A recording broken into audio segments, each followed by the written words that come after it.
I hope you can see. This is the initial slide from my presentation. Please confirm. I can see your first slide, yes. Okay, okay.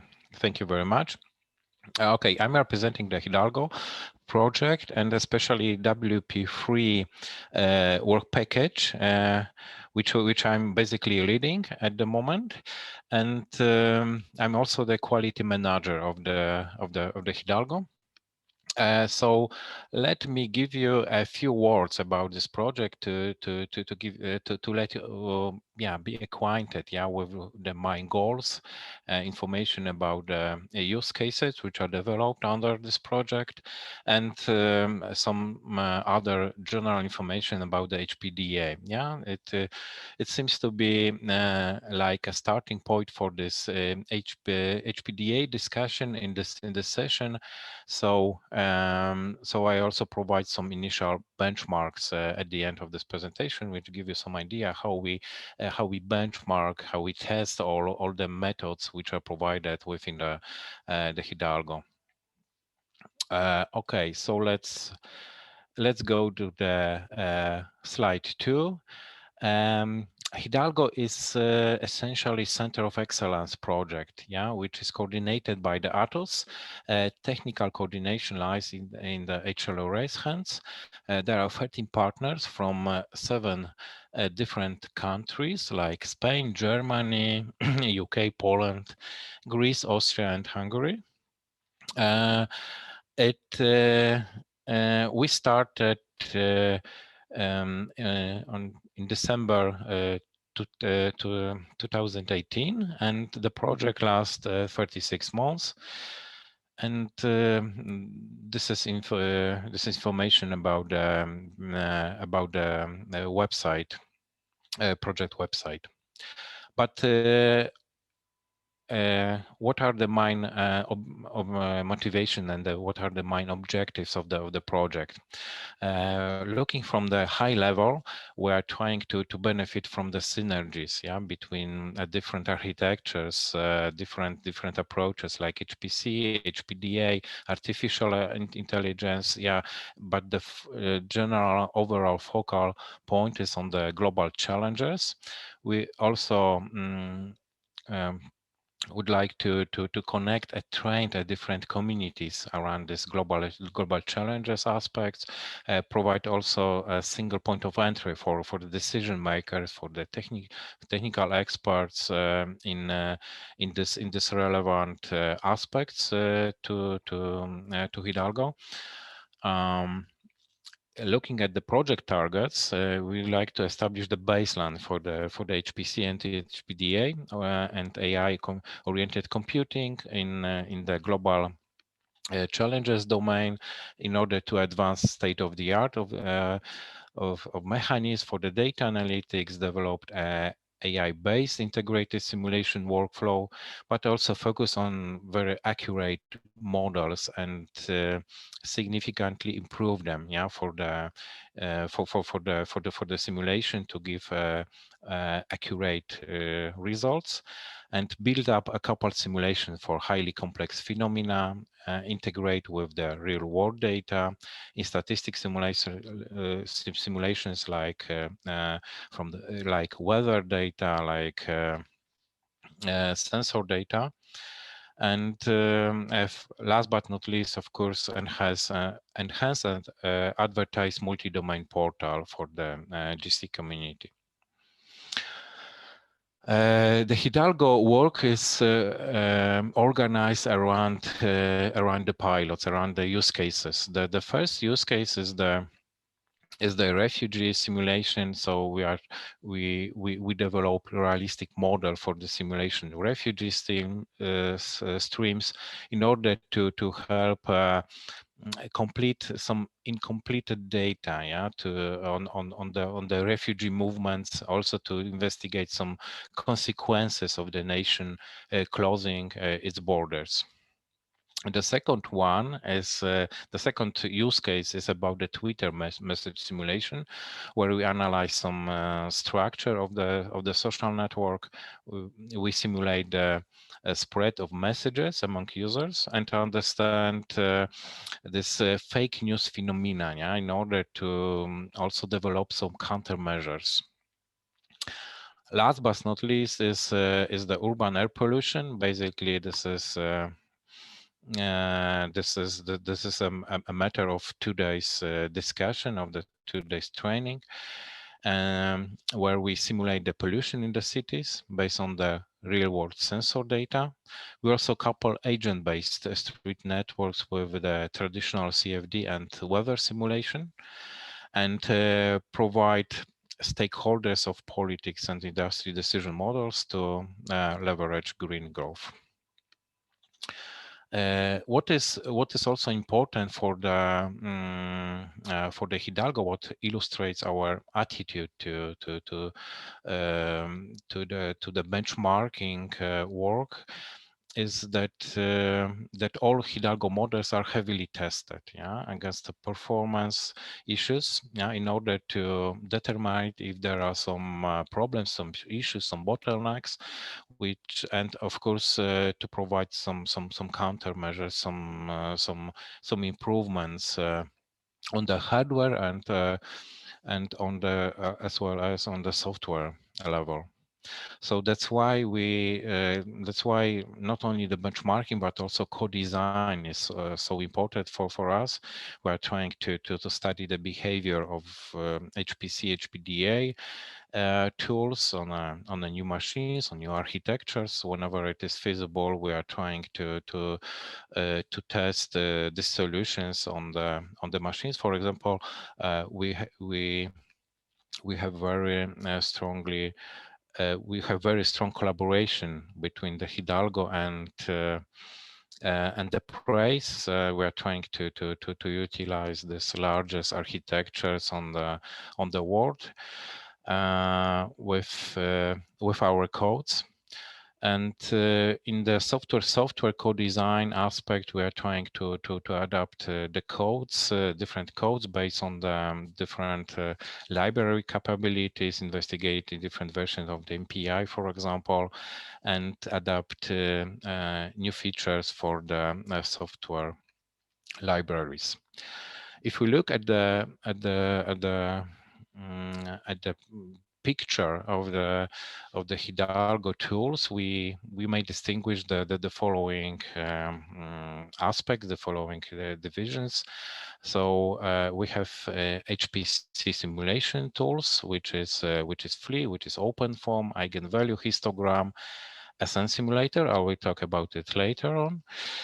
For the HPDA frameworks, we concentrated mostly on the Spark and Hadoop and Dask.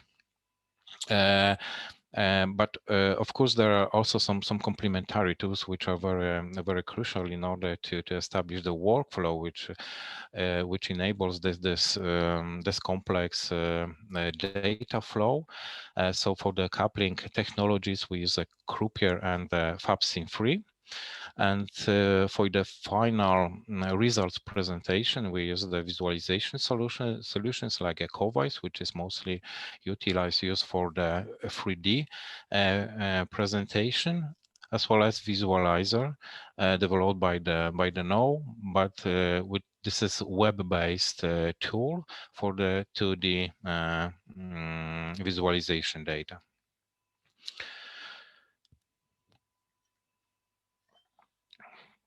Okay, as I already mentioned, the FLI is a simulation tool for the migration. It simulates the movement of the individuals.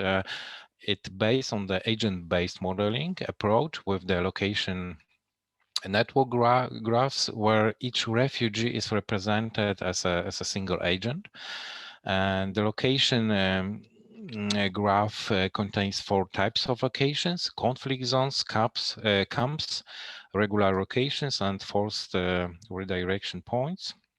At the moment, the code is parallelized uniformly by the distribution of agents across the processes. This tool is developed by the Brunel University and developed in Python. If you would like to learn more about this code, so the location to the GitHub is provided on the bottom of this slide. The second use case is urban air pollution, and for this use case we use OpenFOAM as a mine tool.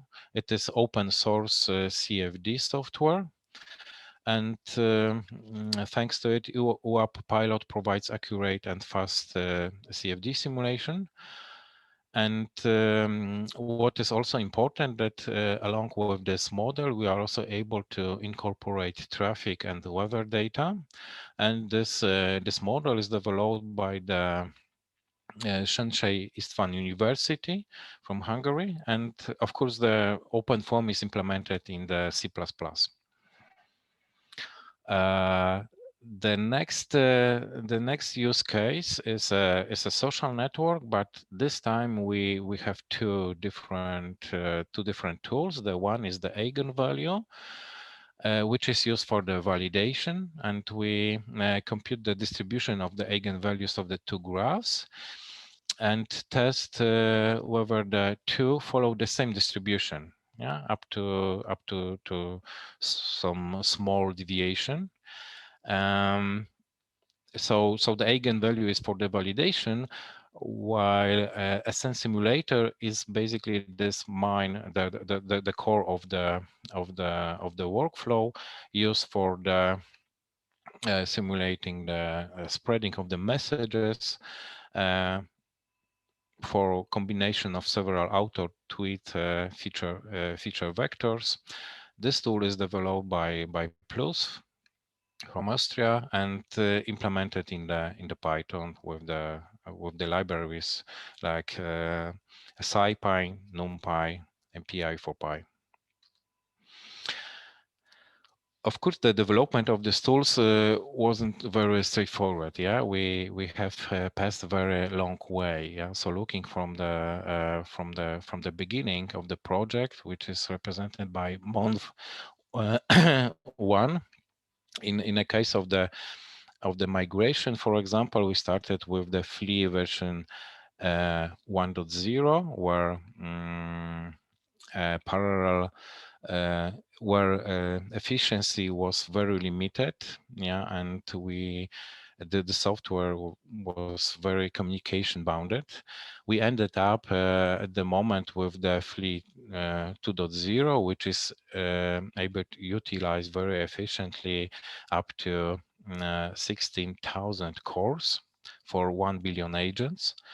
The more cumbersome situation was for the urban air pollution, where we started with two different tools for the Phoenix HPC version. And we faced some installation and procurement issues at the beginning. In the case of the Access Fluent, which seems to be some alternative for the Phoenix HPC. We faced the problem with the licensing, so we ended up with the OpenFOAM at the moment, and we were able to scale up to 4,000 cores for mesh of 10 million points. For the social network, yeah, we started with the exact version for the eigenvalue, but because of the memory consumption and problems with the scalability, we were forced to implement approximate version on Python. And at the moment, we are able to utilize 32,000 cores for the pocket graph. So it shows the, let's say, evolution of the pilots. Yeah, we started with some very rudimentary versions and ended up with quite major software, which of course is intended to be developed further. But the goal of this session is HPDA, high performance data analytics. So let's concentrate on it. What are the goals, yeah, from the HIDALGO perspectives? We would like to explore and analyze different frameworks, and of course enhance some standard analytics processing, yeah, to guarantee efficient pre and post processing. Explore standardized big data frameworks such as Hadoop, Apache Spark, different techniques for the coupling. So the most important coupling is between the HPC and HPDA, yeah, which is quite time consuming and the cumbersome from a different aspects. Of course, we also work with the parameter calibration and exploration, such as adaptive parameter ranges, which are coupled with the artificial intelligence workflows. And looking at the HIDALGO workflow, so as you see on the slide, it is composed of number of blocks. Yeah, we are starting off with data acquisition process. In the next phase, we create the model.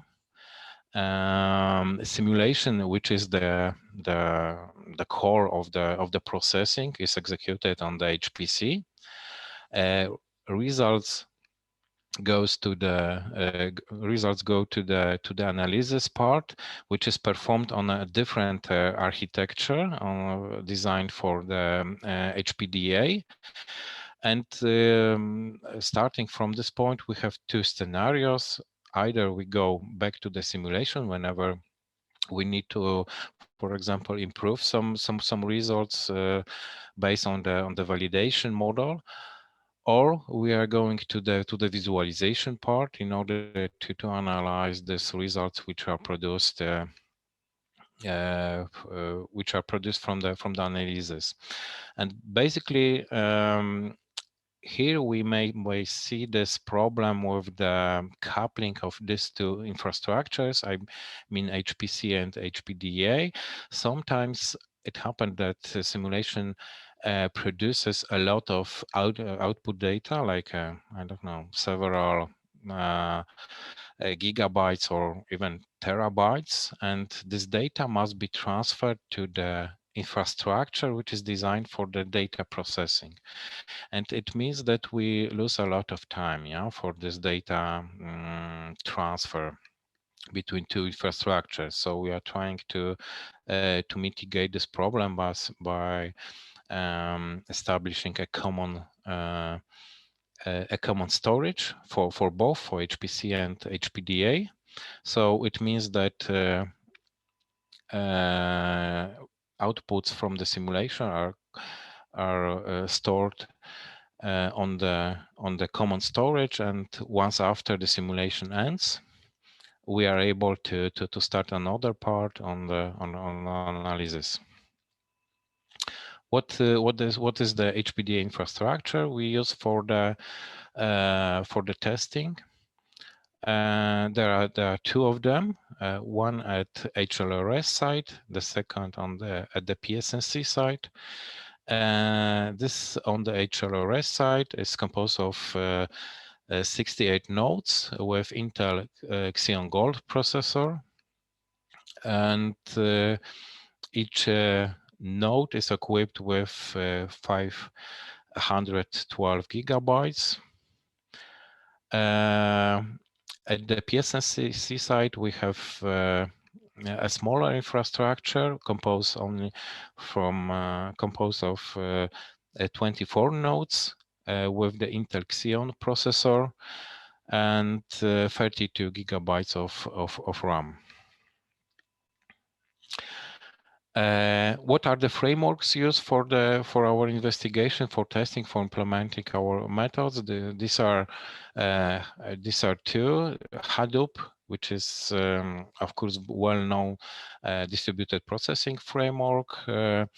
It shows its strengths when we deal with amount of data much bigger than available memory, and of course, it is feasible thanks to the capabilities of the MapReduce module. In the case of the Spark, which is the most prominent, also very well-known infrastructure framework, which is very well known for its computation speed, especially whenever we are able to load data entirely to the memory, but it also facilitates the processing thanks to the dedicated libraries like machine learning, MLIP for and a distributed graph processing like GraphX. What is also important from the aspect of the processing, accessing the data, especially whenever we deal with the situation that data is spread among some number of nodes, is the selection of the data formats. So the most common, I must admit, in the HIDALGO is the CSV data format, which is of course textual format, easy to read and analyze. Fields are separated by the commas with the header line.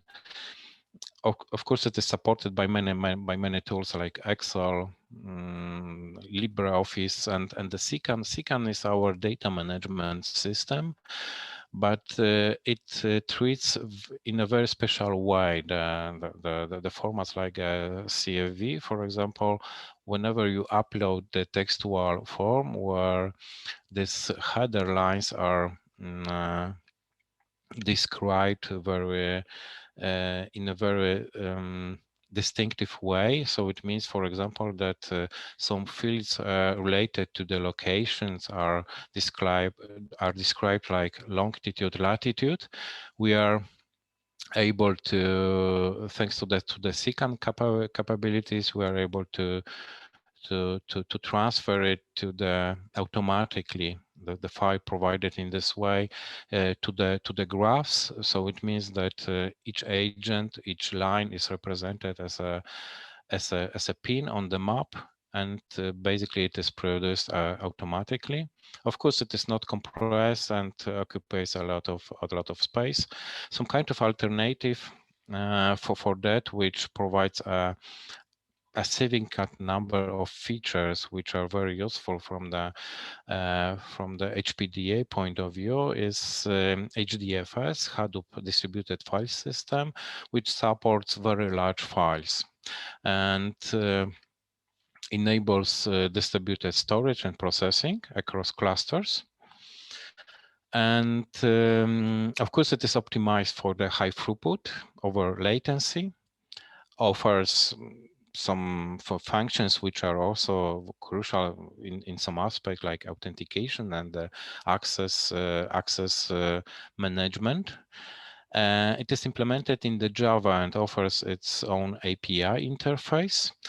What is also important in respect of the security of the data, reliability, that it maintains multiple copies of the data, and of course it facilitates data compression, which means that we may save some space. In the in the HIDALGO, we developed so far 2 HPDA methods, which are location graph extraction used by the migration pilot. At the moment, Flick code relies on the graphs of populated settlements interconnected with the routes with the specified length, and the location graphs with 50,000 locations, for example, is required to define more advanced agent migration rule sets. The second one is the singular value decomposition used by the urban air pollution. SVD is the key element in the model reduction technique, and basically, CFD method for this model reduction procedure is proper orthogonal decomposition, and which is composed of the some specific steps like CFD, collect snapshots, compose a snapshot matrix from the snapshots, extract essential information from the snapshots, compose the new POD, and we end up with some reducing model for the further analysis. I would like to at the end present some finding, so some recent finding on the benchmarks, to give you some idea how we are testing, yeah, these tools. Of course, the first step in our benchmarking process is the definition of the benchmarking methodology, yeah, because we need to follow some scientific rigor. That's why we are obliged to provide some very well clearly describe the procedure. And okay, I don't want to bother you with this equations, but what is my message from the slide is that we perform some experiments until we gain some 95% confidence. Yeah, so it means that we are trying to mitigate this side effects, which are sometimes injected by some external phenomena during the test, and whenever it happens, yeah, the test is repeated until we get this number of the confidence, and of course reduce the relative error. The second phase in our investigation, in our testing, is the testing of the hardware and software as such. Yeah, it means that we are trying to see what both are capable of. It means that we are testing hardware and software using the standard acknowledge the benchmarks like HiBench. HiBench is a representative benchmark for the Hadoop and the Spark, developed by the Intel. And on this slide, you can see the results of the benchmarks and the testing for the singular value decomposition and principal components analysis. So as you see, for the SVD benefits from for the SVD benefits from the more cores. Benefits from the more cores are not noticeable, probably due to the communication overhead. So we, independently on the number of the cores, we achieve the same execution time. For the PCA, elapsed time declines for the larger data sets, while increase for the smaller ones. We also tested linear and logistic regression for the Spark, and the situation here is that we noticed some decrease in the execution time with the increasing number of cores. It was more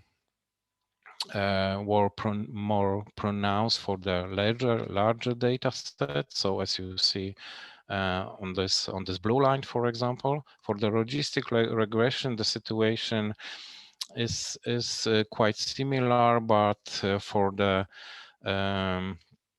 for the smaller data sets, we observed opposite tendency, so increase of the execution time for this for the larger number of cores. We also tested the Spark join operation and aggregation, and in this case we noticed the following results: the bigger data sets, the Spark join operation, so its benefits along with the number, some significant number of cores. and the bigger data sets. For example, but for the smaller data sets, probably due to the management cost which outweigh the high number of cores, we notice the higher execution time, and the same situation is for the aggregation. We also tested the Spark against the different configurations with respect of number of executors. So basically, we did a lot of tests for a different variants. As you see, there is no clear message from this picture. So the best option here is to select the specific benchmark, which is the closest to the implementation we would like to implement and test, and based on that, select a specific configuration of the executors and number of processes within this this nodes, executing nodes.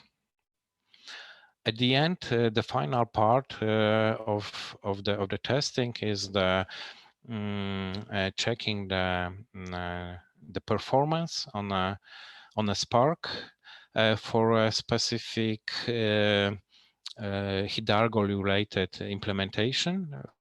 So on this picture, you see the benchmark on the Spark for 60 matrices for the SVD, for the urban air pollution, which the 60 matrices corresponding to 60 days of the simulation. We tested 10 gigabytes of uncompressed data.